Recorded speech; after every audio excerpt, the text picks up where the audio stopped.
And we are live. What is going on, legend? Well, welcome back to Beyond the 90. Leicester 3, Norwich 0. You're thinking, Neil, you shouldn't be complaining. Leicester have beaten a team convincingly the first time since beginning of March. Where are you complaining? We'll get into a little bit of the differences. If you've not watched the full 90 minutes, it's genuinely a game of two halves. Am I glad we've won? Yes. I think now we are mathematically safe. With Leeds losing, it means that technically, yes, now we are mathematically safe, which is a great thing to do. You know, great thing to see. Leicester City that we're safe for the season. We're now up to 10th position. Sorry. Let me see if I need to refresh that. I think we are still. No, I've still got to. We'll have to see where we are at the moment, but it's not going to be very high. About mid-table. Again, there's lots of people bunched together, so we can go up and down all the time. What are your thoughts? Leave them in the comments down below. We'll set up again with a 4-2-3-1. I'm not going to lie, I was surprised he put Tielemans in the mix. There's been lots of rumours after the Everton game that he's pretty much going. And I'm thinking, thank you for your service, Tielemans, but you kind of need to go. He did have a good game, but let's talk about the opposition. It was basically Norwich's C team, B team, under 23s. There wasn't really a lot there was to offer us. And in the first half, it was a pretty even game. Tielemans started very well. There was a lot of empty seats at this match. A surprising amount of empty seats, I want to say. Then Maddison, again, Gunn had an absolute brilliant couple of saves. I'd argue, in the first half, both goalkeepers had really good games. Coming into this game, you're looking at Maddison. He had great shot stopping. VARDY got the opportunity. We'll get onto VARDY a little bit later. In the first half, there was just a great double save by Schmeichel. And at times, the defense was unbelievably bad. Now, people have said before, and something that I want to say, when people have come out and said, oh, it's injuries, I know we did a little bit of a rant in the last video, so go and watch that, looking at the Everton post match. We have to be honest and go, right, the way that we're playing, our defense, we're going, oh, injuries are a problem. This game shows you against their B team, a team that's been relegated, a team that's basically playing their second team, and we still concede and we're still having problems, especially in the first half. It kind of shows you. Any team could beat any team. We know the Premier League's like that. However, I've just seen it in the comments as well. I'll jump into it in a second. Yeah, we'll have to see. But one man, Jamie Vardy's in the comments. Obviously, this is the official Jamie Vardy right here. Jamie, so he says, Ndidi Vardy because there's 10 points this season. To be honest, Ndidi's not look on form. I'm going to be honest. Ndidi's not look that great. The first half, Vardy his touches were all over the place. His Ndidi has been par all season, to be honest with you. So I'm quite disappointed in that.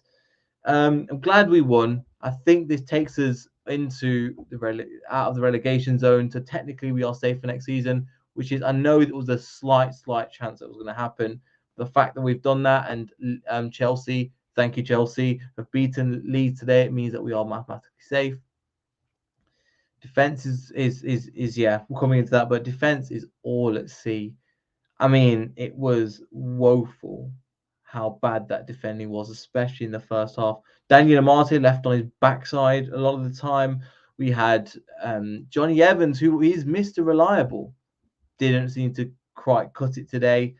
We've had just defensive problems all over the pitch. As soon as, even then, they had a couple of, I don't know what it is. Every time they get the ball, the opposition gets the ball, when we've been playing recently, it looks like they have a plan. And which sounds really bizarre, but they pass 1, 2, 3, and they just carve through it like a knife through butter, straight through our midfield. I know Yuri's not a CDM. I know that KDH can do a really good job defensively, but at times it's like just walking past players, it seems, drifting past players, and you know what? It was really disappointing at times. Jamie Vardy's link-up play in the first half wasn't the best. It just seemed like the crowd were just down in that first half. The loudest point they were, I wrote down, I think a couple people posted on Twitter, but I definitely noticed it. The loudest we were was in the 39th minute when they had a corner and we defended it correctly. So looking at the way we play, yeah, it's not that great. Ironic cheers was the loudest in the first half that we were. If you missed the first half, I went into that going, oh my word, that was awful. Puel ball was how I would describe it. Those exciting bits, couldn't really take our chances, couldn't finish. Lookman didn't have his best game. At least he was trying to work back and stuff. James Maddison was carving up some nice positions. Tillemans was getting some nice positions. Really didn't lead to anything. And that was the thing. And the main problem is, for me, the defense. And it's something that I've talked about with Liverpool fans. I might do a video on this when it comes to the summer, and the way that we perform and how we play. Hello, Neil. Neve, how are you doing? Let me know your thoughts in the comments. Were you at the game? Let me know. And how we're going to play football. And going forward, this defense is such. I know if Fofana came out, we're not sure if it's a long-term injury, short-term injury as the time of recording, so I can't bring you the exact news there. But defense was all at sea, and it was really embarrassing, to be honest. We need some structural reinforcements really badly.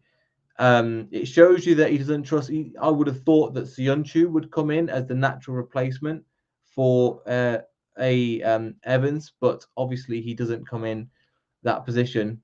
So it shows you he's being sold in the summer. Jose Perez didn't get anywhere near the pitch today, but we've banged on the first. Let's get on to the second half. Much better, because literally it was on the floor. So it had to be much better, even though we saw from the Everton game, it was literally the opposite. Went from terrible to god awful. Lookman, switch for Mendy. Mendy did a decent job. Came in, played a little 1-2, and then it looked like we just came alive from the first half. So Brendan Rodgers, again, credit to him. I'll give you credit for the fact that you changed it up and you made these little changes, and we were going to come out of the second half because it was beyond bad second half. And then in the first half, for those of you who missed it, Daniel Amartey gets put on his backside. Pukki hits the post. I still don't know how he did that. I genuinely don't know how Pukki hit that post, because, oh my god. Anyway, back to the first one. VARDY gets the goal in the 54th minute. I'm thinking, thank God. Massive deflection on it. Beats the keeper. At the end of the day, I'm like, I don't care. It does the job. That's all that I care about at this moment in time. Because it really, it was like, right, we got a goal, and it felt like, but no, we will have to see about what happened there, because my God, after that, the second half, VARDY gets a great goal for his second. Great finish. I can't stress that enough, how good that finish was for the second half. Great finish, and it's exactly what I expect from Jamie Vardy. Feeding off scraps, even though he wasn't feeding off that many scraps, but he gets in the right position, points where he needs it, finishes off with his left foot. And I'm just looking at this going, Patson Daka, the future is bright for him, for Patson Daka. This is the kind of movement we need you to do. And you're with the best guy in the summer. Just spend a lot of time with him, train one-on-one, and you can be that player. Vardy can't do this game in, game out. We know that. We've tried to rotate him and play Patson Daka in Europe. I mean, he's still got 11 goals. But anyway, back to Vardy. It's just nice to see that again. The old school Jamie Vardy always brought nostalgia, to be honest. So it was good to see. I mean, Vardy had another great finish. Maddison steals it with all 3 points, and I'm like, do you know what? We've got 3 points. That's all we needed. It was a game. If you watch it on the highlights, we probably look very good. But the amount of times we have to be bailed out by Schmeichel was concerning, considering we had Johnny Evans back. And Johnny Evans is that dude that normally secures everything down.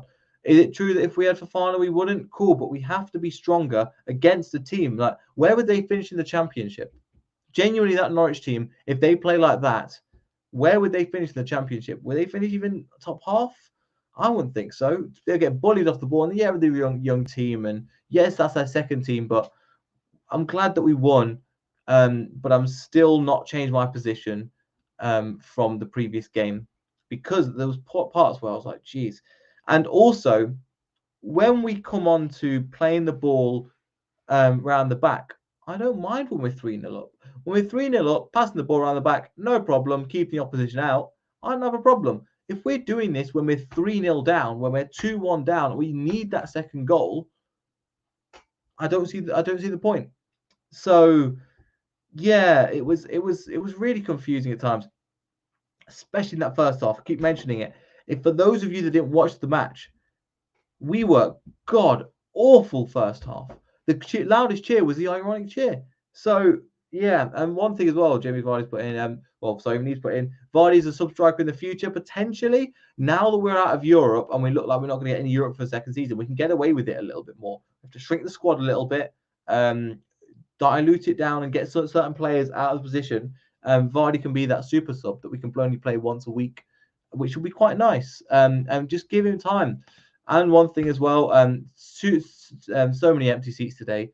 There was, and I don't blame them. There's a reason why I took 24 hours to do the match, the post match against Everton. I had enough. I just had enough. I didn't really want to do it at the time. Coming out to go, that was absolutely exhausting. Speaking to fans, going, "What the hell have we just witnessed?"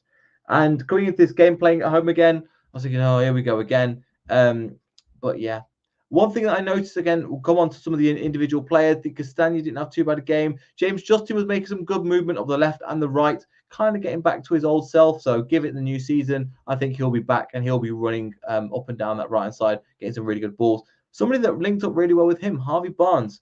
What I expected and what we saw for the majority, because I think he got 2 assists in the game as well.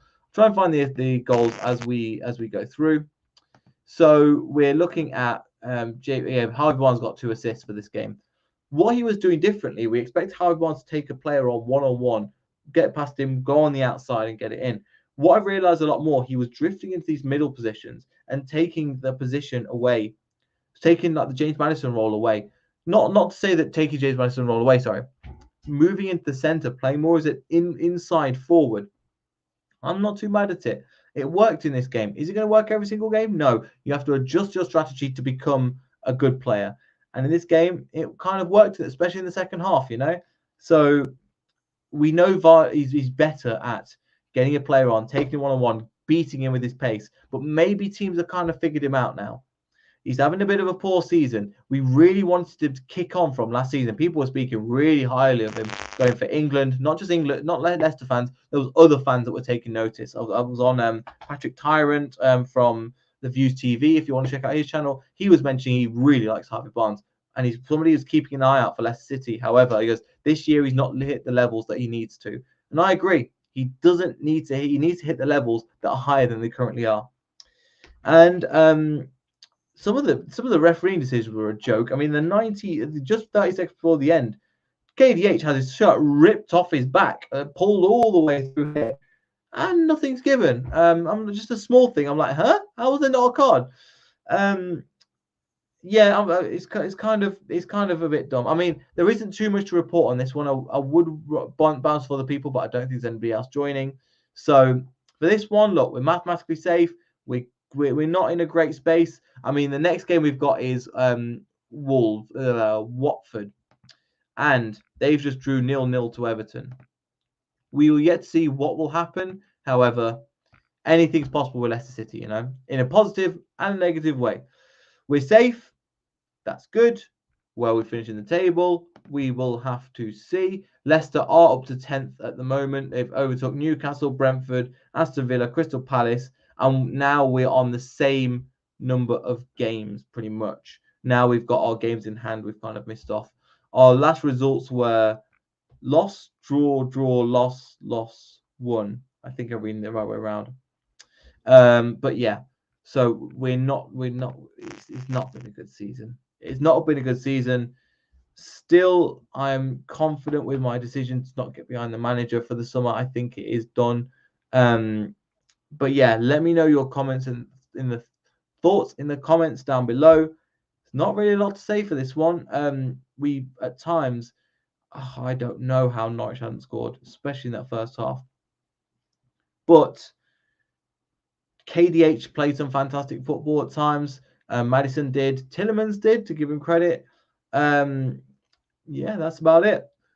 If you enjoyed the video, like, subscribe, all that good stuff. We shall bring you a post-match after the Watford game. So we'll see everybody in that video. So goodbye.